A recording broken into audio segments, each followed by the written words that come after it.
So in this recording, I'm going to continue our discussion of C.S. Lewis's Till We Have Faces.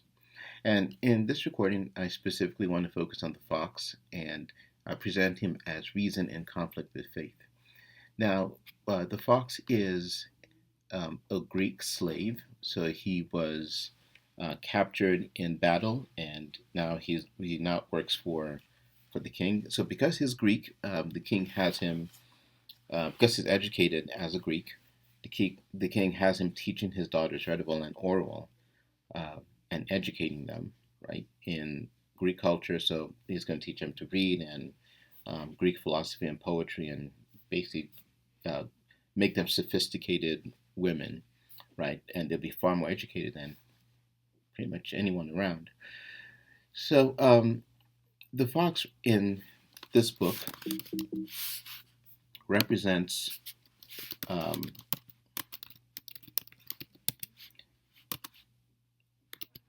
he represents reason, right? Because he is essentially a proxy for Greek, ancient Greek philosophy. Okay, so think of Aristotle's, Pythagoras, Plato, those types of people. So that's what, at least how we're looking at the fox in this book. He represents that the epitome of reason. Now, on page 7 and 8 of our book, at the bottom of page 7, so you have Orwell explaining about their god Undred to the fox. So she goes on to say, "This was how I came to tell him all about Undred, about the girls who are kept in her house, and the presents that brides have to make to her, and how we sometimes in the bad year have to cut someone's throat and pour the blood over her." He shuddered when I said that and muttered something under his breath. But a moment later he said, "Yes, she's undoubtedly Aphrodite," right? So he's saying that that Undred is Aphrodite, um, though more like Babylonian than the Greek, right? So he's saying she's more the Babylonian type of Aphrodite than, say, the Greek version of Aphrodite. All right, and he goes on to say, "But come, I'll tell you a tale of our Aphrodite." And so now um, he's going to tell a tale. He's going to actually sing it. He's going to sing the tale of Aphrodite. So Orwell goes on to tell us. Then he deepened and lilted his voice and told how their Aphrodite once fell in love with the prince Anchises, while he kept his father's sheep on the slopes of the mountain called Ida. And as she came down the grassy slopes towards his shepherd's hut, lions and lynxes and bears and all sorts of beasts came about her, fawning like dogs, and all went from her again in pairs to the delights of love. But she deemed her glory and made herself like a mortal woman, and came to Anchises and beguiled him, and they went up together into his bed. Right, so he's told the story of Aphrodite up until this point. And then this is important in what she says next. She says, "I think the fox had meant to end here."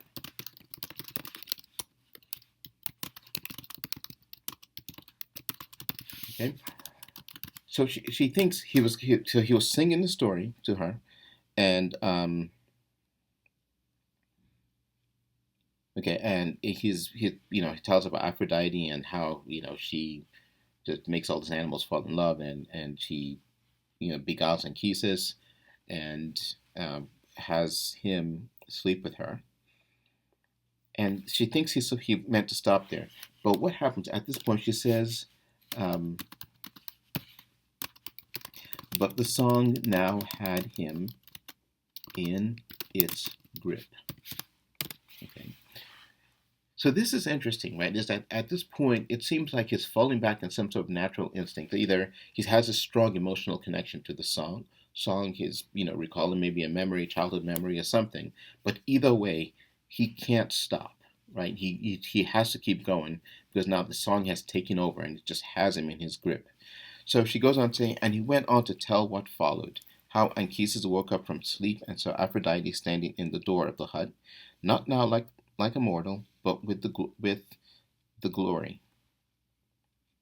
So he knew he had lain with the goddess, and he covered his eyes and shrieked, "Kill me at once." Okay, so he finishes the story of this man who sleeps with the goddess and is terrified he has slept with the goddess, and there's always repercussions for doing that.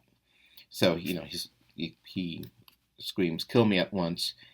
And then here's what the fox says after this, when he's done with the song. He says, "Not that this ever really happened," the fox said in haste.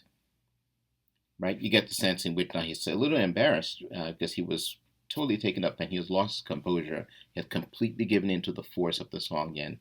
This song of faith, right? That's what this is. The Tale of Aphrodite is basically a faith story. Right? Whether it was believed literally or symbolically doesn't matter, right? It's still a story of faith. And so he dismisses this and says, not that this ever happened, the fox said in haste. It's only lies of the poets. Lies of the poet's child, right?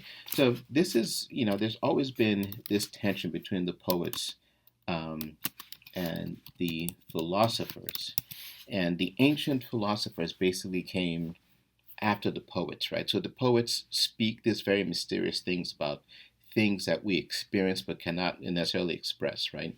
And the poets find the words to say these things, but very often they don't necessarily understand what it is they're saying. They just say these really beautiful things, and they can speak contradictions, but they speak about things that are beyond us, right? And the philosophers often got frustrated with the poets because they felt they were hinting at something, right? But they were confused in what they were saying, and they didn't seem to have this understanding about what they were doing. Right? So sometimes either they were motivated by something greater than themselves. So they didn't doubt that the poets were speaking some kind of truth. It was just not clear, right? And so the philosophers undertook to begin to clarify what was actually going on. They clarified the nature of the divine, the nature of the world, right? So rescue all of this from the poets. So there's always been this tension between the poets and the philosophers. And so the philosophers want to dismiss the poets as confused, right? And confusing the people, while the philosophers want to present the world in clear, truthful terms.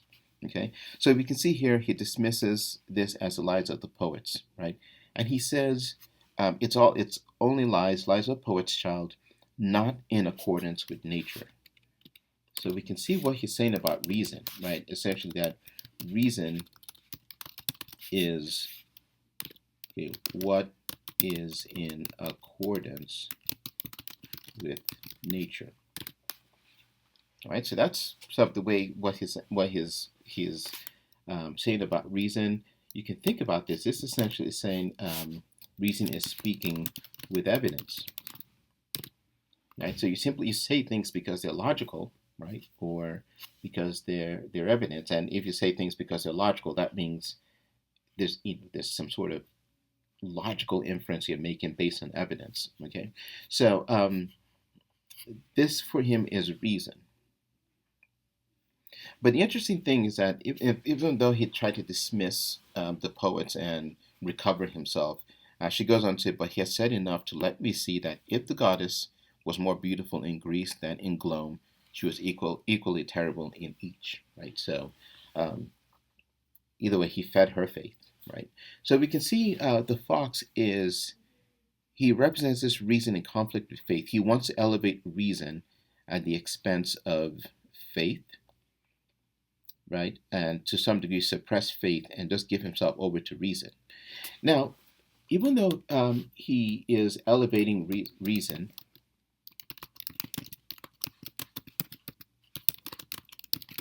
okay,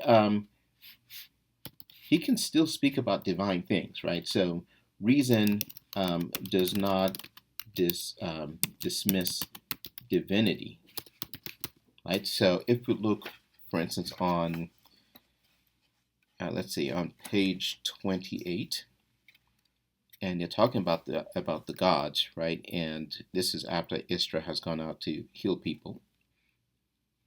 And he says, daughter, this middle of the page on page 28, daughter, it doesn't matter a straw, said the fox. The divine nature is without jealousy. Those gods, the sorts of gods you're always thinking about, are all folly and lies of poets. Again, here we go. So it's like the gods that are in the myths who sleep with each other, get angry and vindictive. Those are lies of poets, right? If you want to learn about the divine, go to the philosophers, and you figure out that the divine nature is without jealousy. Okay? And he says, we have discussed this 100 times. So he's sort of chiding Orwell. Now, the other episode where Istra, well, Psyche, where she heals people, you note that he makes an interesting comment there, right? So he doesn't necessarily dismiss what she does, right? On page 31, he says, um, so on page 31 at the bottom, he says, "It is possible," said the fox, "it might be in accordance with nature that some hands can heal. Who knows, right?" So the point is, when he encounters, something he doesn't understand, right? Um, he's not willing to necessarily chuck it up to faith, right? He says, "Who knows, right? It may be in accordance um, with nature that some hands can heal, right?" So for him, his reason, right, um, does not sort of diminish wonder. Um, it doesn't diminish, divinity, as I pointed out here, right? He just wants to make sure it's things like miracles or things that amaze us, right? That we wonder at, that they're recast in terms of reason, right? So if there's something you don't understand, for him, you don't necessarily have to make the move to ascribing it to a divinity or to God, right? This would be reason's approach here. Um, so the fox is I'm presenting him as reason in conflict with faith, right? In the sense that we can see he had this sort of primal faith that sort of took over, but he felt like he had to compose himself and suppress that song of Aphrodite. He dismisses the poets as lies, which, by the way, a lot of religion is poetry. So religious texts, mostly all poetry, right? So when you dismiss the poets as lies, he's dismissing that sort of religious approach. But he's not saying there isn't divinity. He's just saying you have to approach it from the philosophical perspective, right? So he doesn't dismiss divinity. He doesn't diminish wonder. So when Psyche goes out there and heals people, he says, hey, it may be that it's in accordance with nature, right? That people can heal with their hands. All right, so that is the fox, and we're presenting him here as reason in conflict with faith. He's elevating reason at the expense of faith, okay, or he's suppressing faith, right, to uphold reason.